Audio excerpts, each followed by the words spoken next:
Nossa aula de hoje será sobre aposto. E nós vamos começar lendo um pouquinho da sua definição. O aposto é um termo acessório empregado para esclarecer, detalhar e especificar o nome a qual ele se refere. Embora o aposto não seja um termo obrigatório de se ter numa oração, ele me traz um complemento, ele me traz informações a mais sobre o nome a qual ele se refere, né? Geralmente sujeito.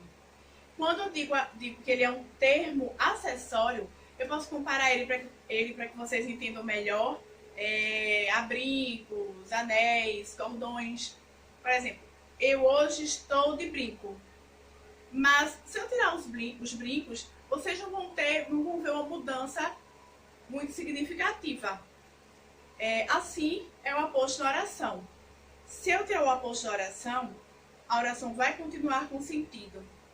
Ela complementa, o aposto complementa, como eu já disse, ele me traz informações importantes sobre o termo, o nome a qual ele se refere. Ele sempre vai se referir a algum nome, mas ele pode ser dispensado.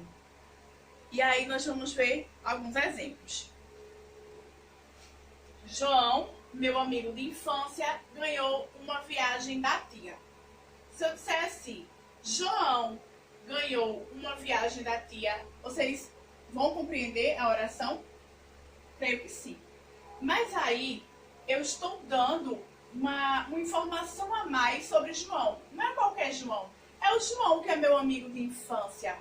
No entanto, percebam que se eu tirar, né, esse termozinho daqui, a oração continua com sentido. Ele pode ser dispensado sim, mas no entanto ele me traz detalhes a mais, ele diferencia inclusive o João. Então, aqui seria aposto. Quando eu digo assim, a seguinte oração: Patrícia, a namorada do meu irmão, começou a vender artesanato. Se eu digo para vocês da seguinte maneira, Patrícia começou a vender artesanato, vocês entenderam? Obviamente sim. No entanto, veja que o apóstolo me traz informação sobre Patrícia. Ele me traz um complemento, né? Não é qualquer Patrícia, é a Patrícia que é namorada do meu irmão. Embora seja dispensável, como eu já disse, ele me traz informações interessantes, importantes sobre Patrícia, que é o sujeito da oração. Então, aqui seria aposto. O senhor Manuel, dono da farmácia, morreu de desgosto. Então, se eu disser para vocês, o senhor Manuel morreu de desgosto, tá ok, né? Vocês entenderam. Mas aí eu trouxe um detalhe a mais. Um tchanzinho aí na oração. O senhor Manuel, ele é dono da farmácia. Não é qualquer senhor Manuel. Ele poderia ser o dono do açougue, o dono da padaria, mas esse senhor Manuel aqui é o dono da farmácia, ok? Então, o dono da farmácia será o aposto. Agora a gente vai ver os tipos de aposto, certo? Bem, nós temos alguns tipos de aposto. E um deles é o aposto explicativo. Como o próprio nome diz, ele explica, não é? Explica mais sobre o termo a qual ele se refere. Geralmente sujeito. Uma das características também do aposto explicativo, uma dica para vocês saberem identificar, é que ele geralmente vem no meio aí de vírgulas. Vamos ver isso nessas frases, nessas orações. O aluno mais bagunceiro da escola obteve um bom desempenho, né? Se eu tirar o aluno obteve um bom desempenho, vocês obviamente vão conseguir entender. Mas aí o aposto explicativo está me dando uma explicação sobre a qual aluno ele se refere. É o aluno mais bagunceiro da escola, né? Então, mais bagunceiro da escola. Observe, ó, ele está no meio de vírgulas, que é uma das características do aposto explicativo, certo? Priscila, ó, estudante muito dedicada, conseguiu notas altas na prova. Priscila conseguiu notas altas na prova. Eu estou aí dando explicação, detalhes sobre Priscila. Priscila, ó, estudante muito dedicada, olha as vírgulas. Aposto explicativo, né? Rafaela, a vizinha do terceiro andar, começou a vender cosméticos. Observa as vírgulas. Vamos ver se é aposto mesmo. Se eu tirar e a frase continuar com sentido, então é aposto. Rafaela começou a vender cosméticos. Você entendeu o que é que Rafaela está fazendo? Mas eu estou dando uma explicação sobre essa Rafaela. Que Rafaela é a vizinha do terceiro andar, certo? Então, aposto. Próximo, nós também temos o aposto enumerativo ou enumerador. As duas formas estão certas. Você pode achar também com enumerador e tá ok. Então, aposto enumerativo é um dos mais fáceis de se identificar. Desculpa. Eu vou dizer por quê. André já viajou por vários países. 2 pontos. Tudo que vier depois desses 2 pontinhos é um aposto enumerativo. Ele está enumerando, ele está me dizendo, ele está listando quais são os países que André viajou. Então, Brasil, Chile e Espanha. Comprei tudo que estava na lista de compras. Tudo que vier depois, aposto enumerativo. Arroz, tomate e requeijão. 2 países não assinaram um acordo. Brasil e Chile. Então, sempre que vocês verem, né, com esses 2 pontinhos, quando forem classificar os apostos, então vocês vão entender que depois dos 2 pontos, o que vier é um aposto enumerativo. Certo? Vamos para o próximo. Nós temos aqui o aposto resumitivo ou resumidor, como você preferir. E aí a gente vai ler as seguintes orações. Comprei cadernos, lápis, agenda e canetas. Tudo em promoção. E aí eu pergunto a vocês, nessa oração aqui, qual é a palavra que eu vou tirar que não vai mudar o sentido da oração? Qual será? Vamos lá. 5. 4. Vamos ler juntos, né? Comprei cadernos, lápis, agenda e canetas em promoção. Então, se eu tirar esse tudo, não vai mudar o sentido da oração, logo tudo é o aposto. Esse tudo está se referindo aos cadernos, aos lápis, à agenda.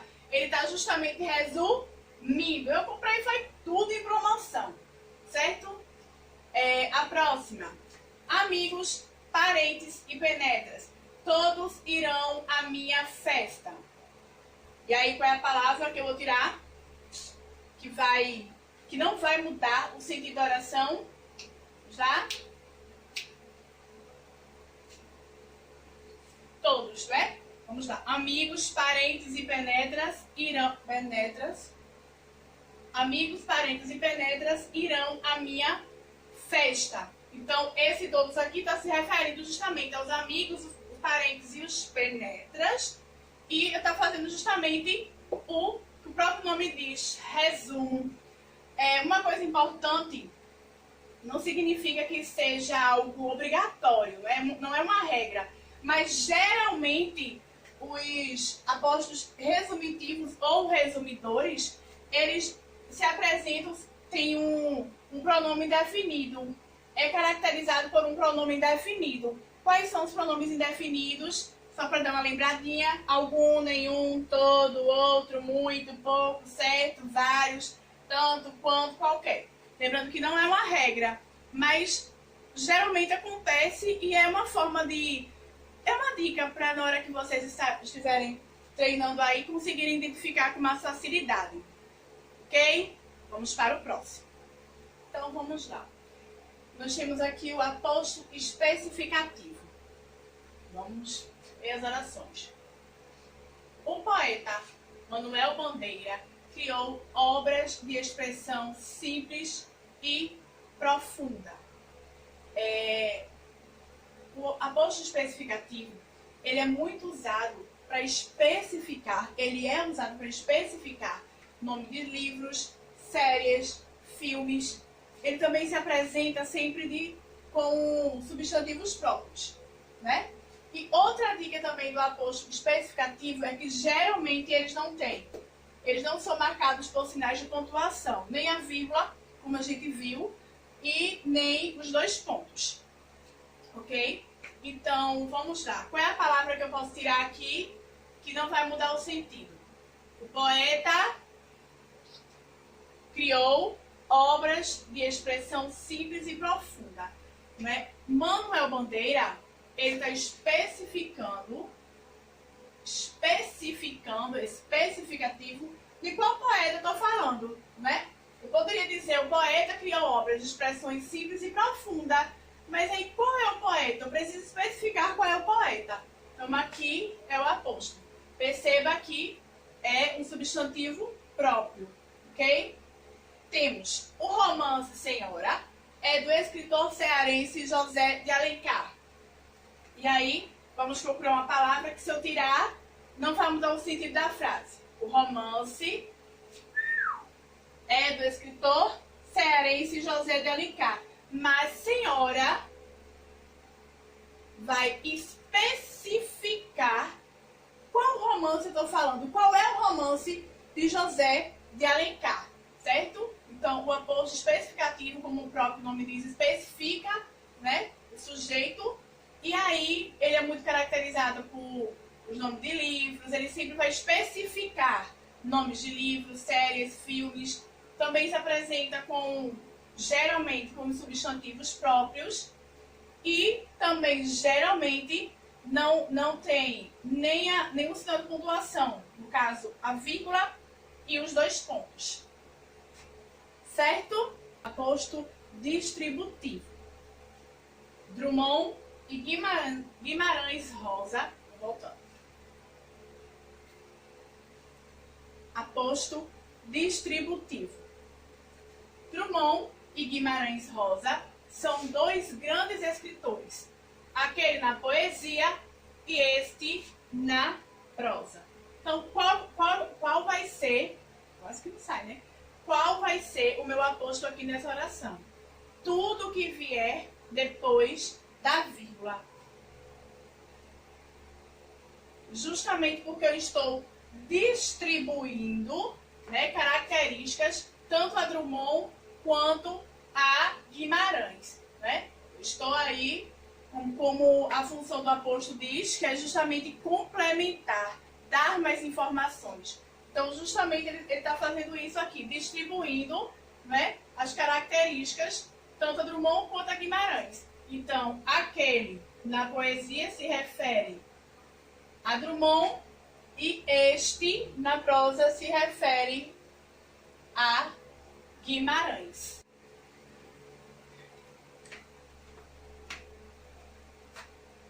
Bem, agora nós temos o aposto comparativo. Como o próprio nome diz, compara, né? Comparativo de comparar. E aí eu tenho a seguinte oração. Seus olhos, janelas da alma, dizem muito sobre você. Percebam, né? Vamos ver qual é o termo que eu tiro e que a oração não vai perder o sentido. Seus olhos, vou tirar aqui, ó, dizem muito sobre você. Vocês já conseguiram entender? Ok. Mas aí, o aposto comparativo, qual é a função desse aposto comparativo? É comparar. Então, janelas da alma será o aposto, né? Porque justamente ele está comparando os olhos às janelas da alma, né? Está fazendo uma comparação. Perceba também as vírgulas, né? A próxima oração diz: seus lábios, maçãs rosadas, desejavam a minha boca. Seus lábios, maçãs rosadas, desejavam a minha boca. Ó, que chique. Muito poético. E aí, a mesma coisa. Percebam as vírgulas, né? Percebam que se eu tirar maçãs rosadas, seus lábios, desejavam a minha boca. Houve compreensão, não perdeu o sentido, certo? Mas aí, o aposto comparativo, ele está comparando esses lábios a maçãs rosadas, né? Está fazendo essa comparação. o aposto comparativo. Ok? Nós vamos continuar essa aula. Eu ainda tenho algumas coisinhas para falar com vocês a respeito desse assunto, mas por hoje é só. E a gente segue da mesma maneira. Vamos para o WhatsApp fazer a atividade. Mas não esqueça de deixar o like aí, tá certo? Até a próxima. Beijão. Tchau, tchau.